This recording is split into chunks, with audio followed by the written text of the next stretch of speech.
Hey all you cats and chicks out there, welcome back to Control Players Unite. I am your host, Dr. Red. Today we're going to review some unofficial Pokémon TCG vocabulary so you can converse with all your mates about your favorite game. What is going on here? There are terms not in the official Pokémon TCG glossary used by professional and casual player alike. It is slang and we can find it in a number of places, such as AzulGG and his live stream chat, For the Win TCG, Little Dark Fury, Zapdos TCG, and my own private experience. Many of these terms are flexible because players use them in new and unique ways, though I tried to capture multiple meanings when I could. Please note, ladies and gentlemen, I am excluding control and mill terminology, and you might want to get your favorite cup of joe because we're going to be here a while. We're going over 70 plus items, so let's begin. First, we have archetype. An archetype is a main way of playing the game. The first definition is that it's the main attacker for a deck and the cards that support it, like Charizard EX. Second definition is that it's an effect of an attack. For the Win TCG used it to refer to hit-and-run Pokemon like Bombardier EX. Last, it can simply be an engine, like the Lost Zone. Next, we have Auto Loss and Auto Win. It's a matchup so one-sided one presumably loses, and a matchup so one-sided one presumably wins, such as Klawf having weakness on Miraidon EX. Miraidon EX can try, but Klawf just has to get set up, and goodbye Miraidon. Next, we have the reference to baby or small Pokemon. It's the single prize variant of a 2 or 3 prize Pokemon, such as this Roaring Moon being the 1 prize variant of Roaring Moon EX, a 2 prize Pokemon. Next, we have based and cringe. Based is anything desirable, especially cool, such as an archetype, action, status, strategy, or thought. It can also be used ironically. Cringe is the exact opposite, and it's usually not ironic. And for example, we can say playing Giratina V-Star is cringe, being a Lost Zone player is based. I was thinking of playing Giratina V-Star, dude, that's cringe. Next we have BDIF, which is best deck in format. It's the archetype considered the most difficult to defeat in a given format. Sometimes in Japanese translations, you'll find the word environment used instead. Environment and format are the same thing. It's the available pool of cards to choose from at a given time. This is a tier list. This is just an example of how to determine BDIF. It's the deck that everyone's trying to beat. So you'd have, in this example, S, A, B, C, D tier. And each deck at each tier tells us how good someone thinks it is. In this case, Charizard and Giratina Lost Zone blocks are S tier. They're the best. One of those could be considered the best deck in format. That's just an example, just to help illustrate the idea of best deck in format. Next, we have Believer Doubter. These are players who support the possibility that a deck will win or do well, and players who support the non-possibility that a deck will win or do well. For example, Lugia V-Star. Do you think it'll get the top spot in the next upcoming tournament? If so, you're a believer. If not, you're a doubter. Next, we have to bling out. This is the use of full art, gold, etc. cards in one's deck as a way of making it aesthetically pleasing. For example, Paldean Student has full art, and this reversal energy is all gold. You put it in your deck, you are blinging it out. BMing is also bad manners. It's not playing, usually near the end of the game, in order to deliberately waste the opponent's time or making useless plays to the same end. It also counts if you are away from your keyboard, just letting time drain. Board state. This is the status of both players' play areas to the effect that each player is doing what one wants to do. You can see here the Psychic player is set up and all charged up, ready to go. And while there is a Pokemon charge for the Water player, its board state is not as desirable because he's not as set up as he could be. Board wipe.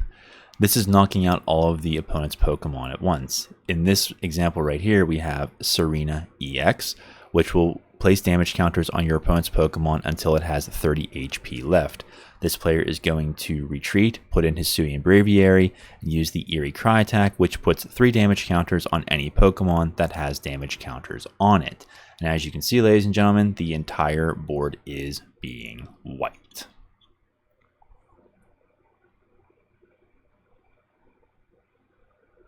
Next, we have bricking, also called dead drawing. It usually refers to one's opening hand, but can refer to hands later in the match. It's the drawing of cards one cannot use to advance one's board state to something desirable. Broken and busted. This is an interesting combo here. Broken seems to mean a card or combo that is impossible or near impossible to defend, to the effect it might be worthy of being banned.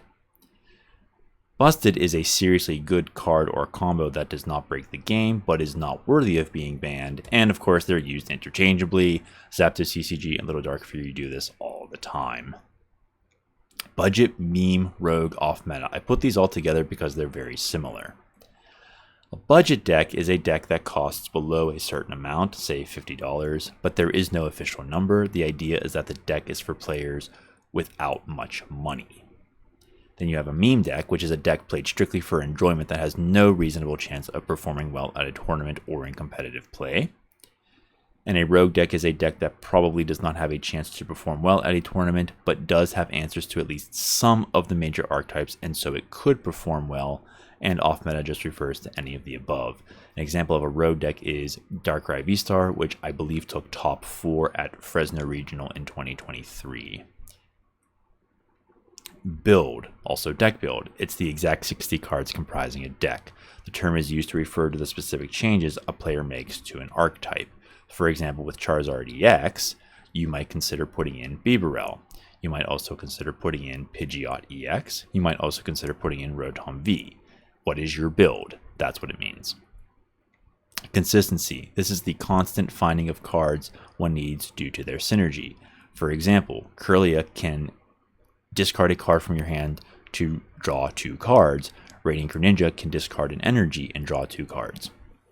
With all this constant drawing and putting of psychic energy into the discard, Gardevoir EX's Psychic Embrace ability can attach said psychic energy to Drifloon, and its Balloon Blast will do 30 damage for each damage counter on the Pokemon. So if you put 3 on, 6 times 30 is 180 damage. Put a Bravery Charm, you can put more psychic energy on and increase the damage counter count. These all flow together, they synergize, they are consistent. Consistency can also refer to the deck as a whole being able to get what it needs, not just a certain number of cards, like in this example here. Cooking. This refers to the stringing together of cards to lay out one's ideal board state, often including attack. You can also say cook up or cooked up, as in what deck are we cooking up today on stream? What did you cook up in your free time? What was cooked up last night at the tournament? You get the idea. Next we have counter. It's an immediate response to an opponent's action, whether an attack or a board state. For example, Mismagius has the Spiteful Magic ability. If it has full HP and is knocked out by damage from an attack from your opponent's Pokemon, you put 8 damage counters on the attacking Pokemon. Now that's an ability activating, but counter more generally refers to something coming off your bench to take to do serious damage or to take a KO. So if you had a Mismagius on your bench that came up to the active spot, did Eerie Voice, and took a KO on your Pokemon, on your opponent's Pokemon, that could be said to be a counter. And we'll revisit this idea again with Revenge KO and also the use of tech. Deck check, prize check, sifting through one's cards during a match to determine which resources one has access, or also to determine which 6 cards one has prized, as you can see with this GIF here. Dig or draw your out, to search more vigorously through one's deck to find more cards, in particular to give one more options or to alter a poor board state.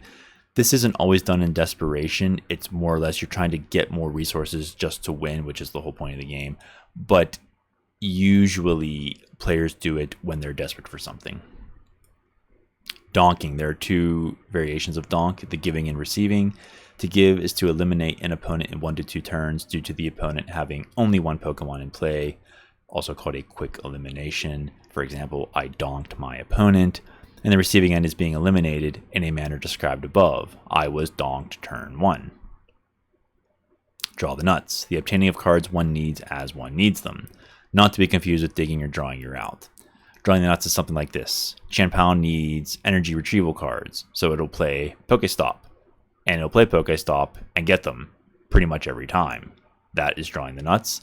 But you don't need to use Pokestop. It can also just be with using a draw card like Bibarel or Radiant Greninja.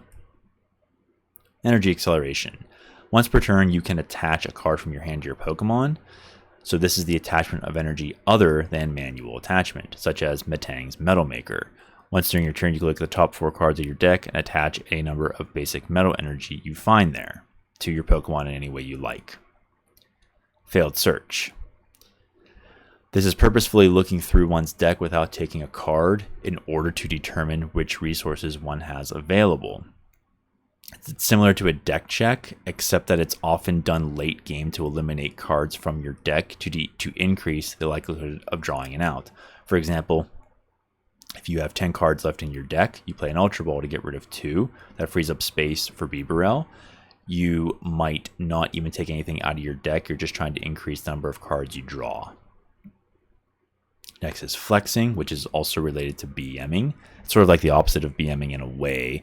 It's making unnecessary moves, usually near the end of a match one is about to win, in order to brag to the opponent over said victory.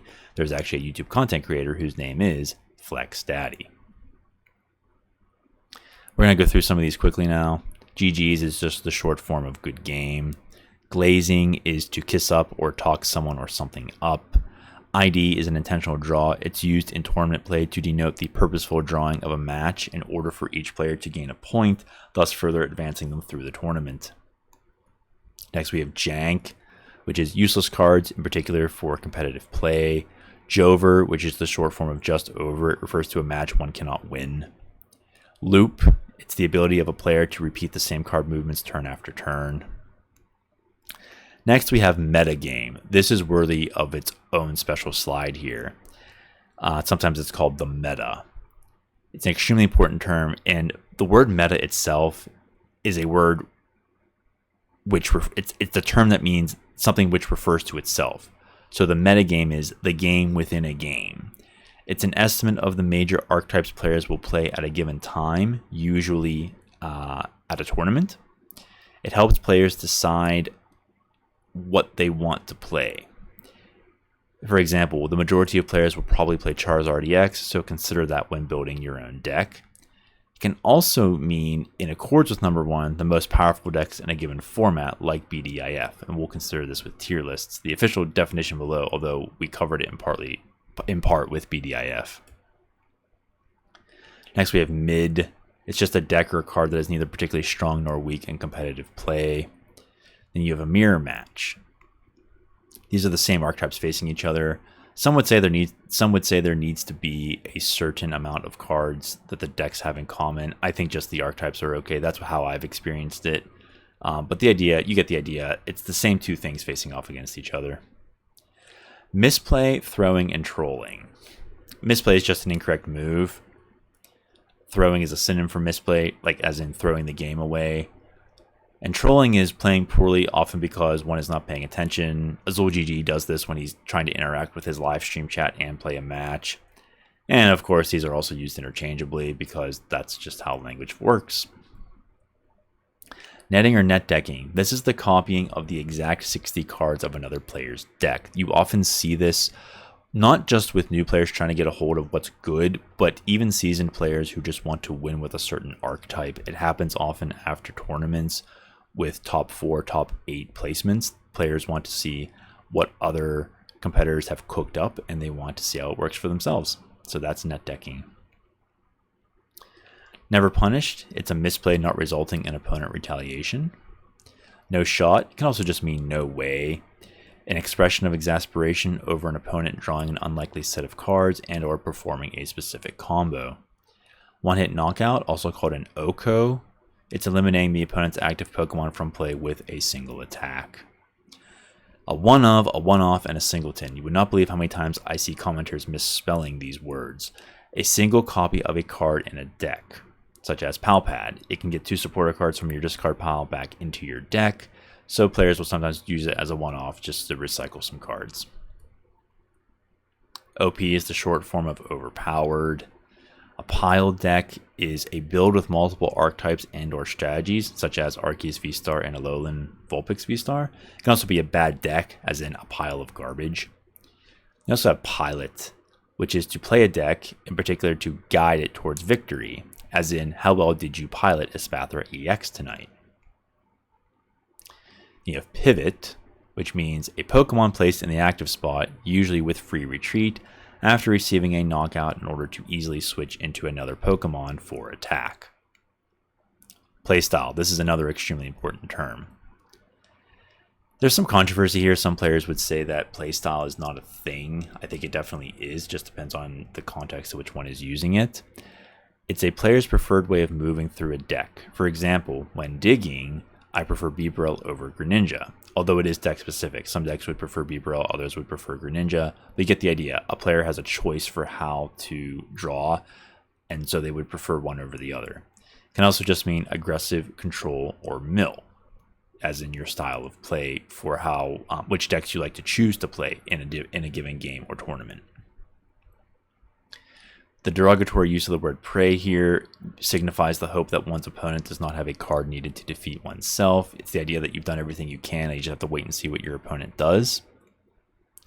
Prize mapping is the idea that you plan out how you can best take all 6 prizes. Your opponent, for example, has 2 Pokemon Vs in play and 3 single prizers in play. So how would you go about doing that? Then there's the prize race, the constant back and forth taking of prizes between 2 players, such that one will get there faster than another and thus win. Now, before I explain this GIF for you, we have to go over promote.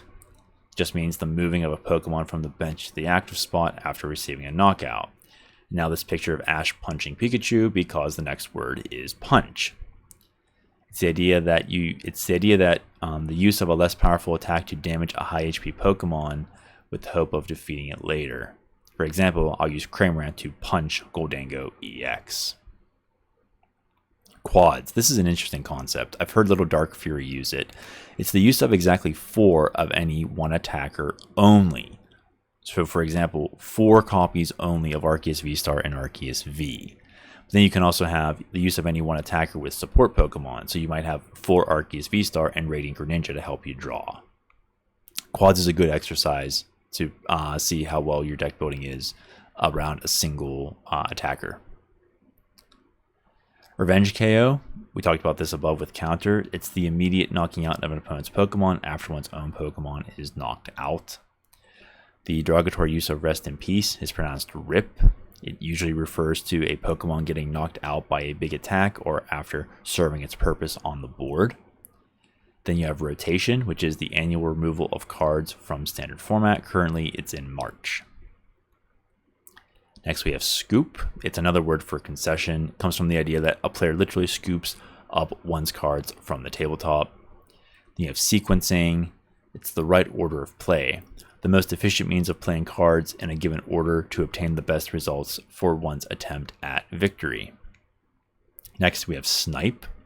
To knock out an opponent's benched Pokemon, usually with a single attack. There is also a YouTube channel called Snipe the Bench. Next, we have spicy. This just means something unexpected in a deck build, whether it's good or bad. I'm adding the spice, or I'm trying to add the spice, or I'm bringing the spice. A spread deck. It's to damage multiple Pokemon of one's opponent with one hit, like Hisuian Braviary in the board wipe example above. Then we have squad or the whole squad. This is the placing of at least one copy of all of one's Pokemon on the bench.